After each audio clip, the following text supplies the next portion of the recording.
Never snitched the rule, a lot of y'all forgot to play by. So you know, stay in you niggas' lanes. We gon' stay in ours. Straight like that. Growing up in the jungle, I was a jit. Lot of old heads, they told me be humble, can't tell me. Here in Newcastle, right in front of Casablanca restaurant, in the parking lot you see there is where we've learned a man in his 20s was shot and killed in an overnight shooting. And as you can see, investigators with Delaware State Police are still here on the scene. Let's take a look at some video. It shows you what we saw when we first got to the restaurant parking lot along Route 13 in Newcastle. We found relatives and family members hugging and crying, distraught over news of the victim. I've learned the man who was killed in this parking lot is in his 20s. He was in his 20s. He's from Wilmington. He has a daughter. Family is not telling me why he was here or who he was with. There's still a lot of questions involved with this. We've also learned another victim is at the hospital. Police say officers are with that person. There's no information as of yet from police about a shooter or a suspect, if they are in fact looking for anyone.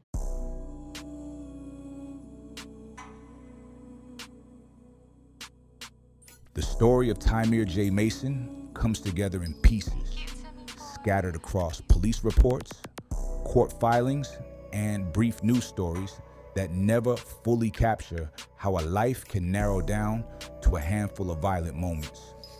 To understand what happened, you have to begin before the gunfire, before the charges, before his name appeared in headlines. You have to begin in Wilmington, a city where violence is not constant, but where it is never far away. By 2015, Wilmington was already struggling with gun crime that felt both familiar and unpredictable. Neighborhood conflicts escalated fast. Arguments did not always end with words. Police were responding to shootings with disturbing frequency, often involving young men whose names surfaced again and again in case files. Tymir J. Mason was one of those names. On the night of November 8th, 2015, police were dispatched to a shooting in Wilmington. When officers arrived, they found a man who had been shot and was fighting to stay alive. He was rushed to the hospital. He survived, but the damage was lasting. Medical records and later court reporting confirmed that the victim was left paralyzed because of the gunshot wounds. In a matter of seconds, his ability to walk, work, and live independently was taken from him. Detectives began piecing together the events that led to the shooting. Witnesses were questioned. Physical evidence was collected. The investigation pointed to Tymir J. Mason. Within days, Mason was charged in connection with the shooting. Prosecutors described the incident as deliberate and violent. It was not treated as an accident or a misunderstanding. It was handled as a serious felony with consequences that would last a lifetime. Later, Mason's name appeared again, this time under very different circumstances. Law enforcement agencies issued alerts identifying him as a wanted suspect. Police warned that he should be considered dangerous. This search would not end quietly. Officers attempted to stop Mason, and police say he fled. What followed was a vehicle pursuit the Delaware roadways at high speed. The pursuit eventually came to an end. Mason was taken into custody. A teenage passenger in the vehicle was also arrested. No one was killed during the chase, but the incident added another entry to Mason's record.